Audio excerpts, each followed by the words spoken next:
ketiga kita, Purgatory. Ini dia Purgatory, jadi Survivor jangan lupa dukung terus tim favorit kalian karena sepertinya pesawat akan mengudara datang dari arah sentral menuju ke arah Mode House di mana zona birunya ternyata di area Marble Works. GPX ambil sentralnya, DG geser Fire Brigade dan Dragon Phoenix seperti biasa Lumber Mill. Tapi kalau ngebahas aura yang barusan dapat Buya terus sekarang dapat Blue Zone, harusnya perbekalan mereka bakal semakin diuntungkan di fase early game ya Julia. Iya ya, kalau kita berkaca ke round sebelumnya, mereka mempunyai resource yang cukup banyak dari tim IOG ya kan. Iya. Dan juga mereka mendapatkan last circle yang cukup enak. Effortless lah ya kalau dari Iya. segi rotasinya.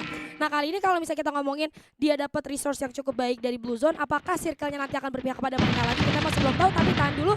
Dimana kita lihat DG Esports pagi-pagi harus langsung kehilangan salah satu playernya. Dimana ini pertahanan mereka di daerah rumah Tayo sih harusnya akan sedikit sulit ya. Karena rumah Tayo sendiri juga kita tahu nggak gitu banyak resource yang bisa mereka andalkan ya. Ya, agak terpojok kali ini untuk DG Sports ditambah yang di pick off merupakan salah satu kunci dari Reva. player DG Esports juga. Jadi ini akan sangat berpengaruh ditambah sebenarnya dari sebelah kanan juga udah ada teman-teman dari Dragon Phoenix. Kita tahu Dragon Phoenix juga dari segi aim cukup tajam. Teman-teman dari alumni Supra Bapak tentunya akan menunjukkan kemampuan terbaik, tapi sepertinya TCE yang sepertinya tersingkir di area map tengah harus berjumpa melawan poin sepertinya Julia. Yes, kita lihat satu player langsung terjatuh. Ada Sasha juga yang berhasil connect. Namun dari seorang bule dan sekarang coba untuk masuk ke arah teman-teman dapat tim poin. Coba untuk mengurung diri menggunakan satu duel. Dihancurkan terlebih dahulu. Surprise.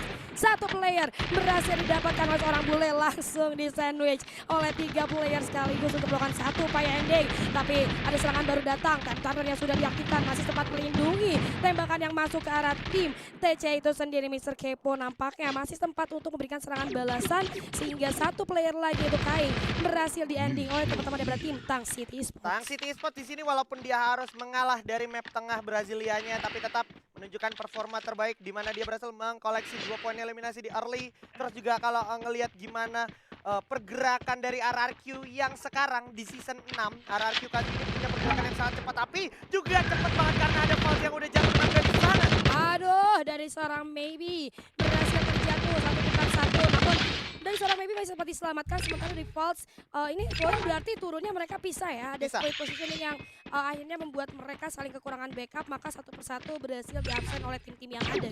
Yes, dan RRQ sendiri seperti yang tadi baru mau gua bahas, kayak dia punya timing rotasi yang lebih cepat lagi dari season sebelumnya, ditambah juga selalu menunjukkan permainan-permainan yang tajam juga. Tapi kalau ngomongin tajam, harusnya ini bakal jadi aksi yang cukup tajam juga untuk FR. Yes, dimana kita lihat dari Andri Q sudah mulai kehilangan beberapa health poinnya. Namun masih ada satu penggunaan tembakan yang cukup on point. Kita dari seorang Jarko mampu mencetak seorang jambul dari sisi kanan. Andri Q tidak bisa berbuat banyak karena ternyata First Riders sudah mulai mengunci pergerakan daripada tim DG. Satu jump shot yang membuahkan hasil arah seorang Darko. Namun backup yang cukup cepat kita lihat dari seorang Ikal masih mampu menjatuhkan satu lagi player dari tim DG. Reva kali ini akan menjadi next target untuk teman-teman dari tim Eclipse. Di sisi lain harus pulang di posisi ke-12.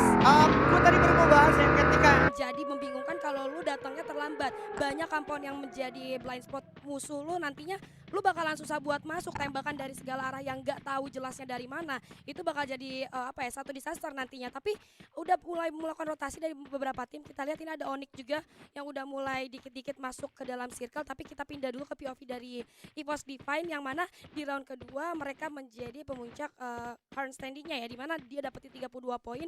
Disusul Aura Ignite dengan 29 poin. Tapi di sisi lain nampaknya Tang City, wow, mereka harus menghadapi 2 tim sekaligus. wah, 2 Ada tim sekaligus Granex ya. nih sama Iron Orgas. Satu orang itu seorang Pio kita lihat sudah mulai memberikan satu tembakan ke arah seorang bule di sisi lain yang udah mulai terjepit karena ada satu tim lagi, ternyata itu tim Onyx Olympus yang siap untuk bergabung dengan peperangan yang akan terjadi kali ini. Cukup sulit kondisinya dan ini bukan sebuah pilihan yang bagus untuk Tang City standby di sana, tapi Bule gak punya keluar di sana, harus jatuh dan dihajar begitu saja oleh Gardu dengan AC-18-nya. Waduh. Sayang sekali, untungnya masih ada kesempatan dari Tang City untuk melarikan diri setidaknya sampai di jembatan kuning, tapi gak aman juga karena sebenarnya kalau dia ke arah sebelah kanan, gue tadi kalau nggak salah lihat ada teman-teman dari FR yang udah standby di sana Julia. Iya, ada tim FR yang udah standby, tapi kalau kita lihat 3 tim ini yaitu Onyx, Dranix dan juga Island of Gods, tadi ada beberapa tembakan yang Oh, wow. dibuka, walaupun sebenarnya itu masih bisa untuk dilakukan, tapi mereka mereka lebih memilih untuk hold dulu ya. Dan kita lihat ini kali ini ada satu player lagi itu Fori, nampaknya harus berhadapan dengan teman-teman dari tim EVOS Divine di groundnya yang bisa kita bilang sebenarnya gak bagus buat dua-duanya juga. Ada off angle yang bisa dimanfaatkan, yes betul. Tapi kalau gue rasa ini akan menjadi keuntungannya untuk teman-teman dari EVOS Divine, mengingat dari Fori dan kawan-kawan juga tidak udah kehilangan satu playernya ya. Hanya 3 orang saja, dan ini akan menjadi keunggulan juga untuk EVOS Divine. Tapi EVOS Divine ternyata tidak commit all in langsung terhadap teman-teman daripada tim Rebellion kayaknya ya. Gua ngeliatnya di sini EVOS Divine benar-benar tahu betul objektifnya sekarang. Dia coba pancing musuhnya, apakah dia bakalan balik ngejar teman-teman dari EVOS Divine. Once emang RBL balik nembak natakin, pasti sebenarnya bisa dilawan. Tapi karena EVOS Divine mengejar yang lebih pasti tentunya, yaitu zona selanjutnya. Makanya dia langsung memutuskan untuk ambil compound bawah, di mana compound bawah bakal jadi satu tempat yang cukup nyaman karena ini bakal jadi tantangan untuk RBL. RBL bakal jadi sulit turun ke bawah gimana? Karena pasti ditatakin. Kayak tadi contohnya, udah ditumbangkan satu orang Heyu sama player dari Island of God. Iya, kalau kita ngomongin high ground kayak gini kan kepala paling enak dilihat dari Sisa dua aja cukup sekarat, Julia. Iya cukup sekarat, tapi mungkin dari 18 gak bisa berbuat banyak karena daerah yang cukup terbuka juga. Kalau dia mau maju nggak ada pilihan lain selain nunggu dari tim FR-nya terdistract. Ya seperti ini, kita baru ngomongin tunggu tim dari tim FR terdistract, baru dari 2 player tim GPX bisa maju ke arah depan. Karena udah ada tim Onyx kali ini yang coba ikut bertarung, dimana kita lihat dari seorang Ikal dengan posisi yang kurang enak. Nampaknya udah beberapa gol yang coba di pop out, tersisa 8, ini masih menguntungkan untuk seorang Ikal. Dan GPX gue rasa akan sedikit kesulitan karena zona benar-benar udah menghantui di belakang mereka. Mereka mau ke kanan, nanti ada Rebellion. Mereka mau maju, ada First Riders, ada Onyx. Dan kali ini nampaknya Aura Ignite sudah siap masuk ke arah teman-teman daripada tim Onyx Olympus, di mana Puya berhasil terjatuh. Zack dari sisi kiri melihat adanya pergerakan 2 player daripada tim Aura Ignite. Coba maju, saya sudah connect kali ini, membuat seorang Zack agak terdelay pergerakannya. Gardu dari sisi kanan, Charge Buster coba dicas terlebih dahulu, namun GPX Achilles menerus pulang. Dan kali ini kita lihat dari seorang Gare masih belum melakukan backup terhadap teman-temannya dari jarak yang cukup jauh. I'm God dari seorang diri mencoba untuk melempar beberapa granat ke arah depan, namun posisi yang terjepit oleh 3 player harusnya akan sedikit menyulitkan seorang I'm God. Namun Gardu ternyata masih sempat menerima beberapa balasan tembakan, mengurangi health point-nya. Gare coba untuk memutar dari sisi kanan, berhati-hati karena jarak udah sedekat ini, masih 7 tim tersisa. Ini ada resiko third party seperti yang gue bilang, ada juga IOG dan RRQ kali ini Ajis fan. Oh my god, Lontar datang dari arah Legalot menuju ke arah Lord.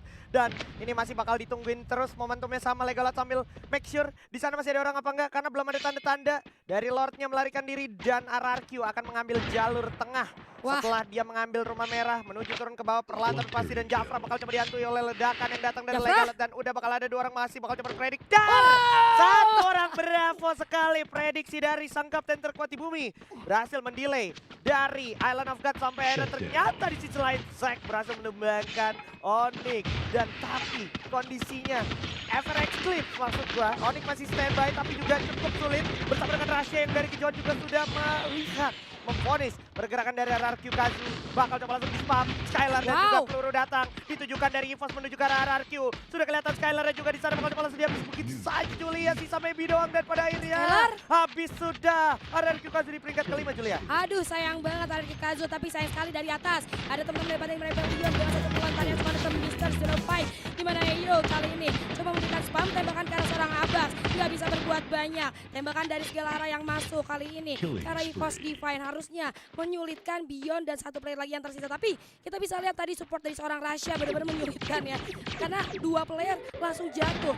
Nih coba fokus lagi karena seorang EVOS dari Amerika. Beyond sudah mulai terlihat tembakan demi tembakan sudah mulai dibuka, posisi yang tidak menguntungkan untuk seorang Beyond. Untungnya masih punya beberapa gol, tapi apakah masih cukup untuk dia menyeberang ke arah depan karena zona udah mulai bermain. Dan sayang sekali EVOS lagi-lagi harus finish di posisi keempat Ajis fan. Yes, keempat untuk kedua kalinya. Cukup sulit untuk EVOS tapi juga cukup manis sepertinya untuk RBL dan juga Dragon Phoenix yang lagi membara-bara. Masih lengkap 4 orang, 4 lawan 4, dan masih ada 1 orang Gare sang kapten dari Onyx Olympus bertahan sebisa mungkin mencoba tiarap untuk menghilangkan jejak. Dan pada akhirnya di sini akan menjadi perang pribadi 1v1 antara RBL dan juga Dragon Phoenix. Dan juga ada ledakan granat yang nggak bisa dihindari lagi Julia. Kita lihat ada granat kedua menyusul, tapi kita lihat masih coba untuk memutar ke sisi kanan, membuat teman-teman daripada Dragon Phoenix terus memutar. Ada satu peluangkan dari Mr. Homer Oh. nih. Flash Freeze dilemparkan juga. Satu prediksi. Gare! Ke sebelah kanan. Masih ada respon duel yang sangat baik. Kita lihat dari sisi kiri.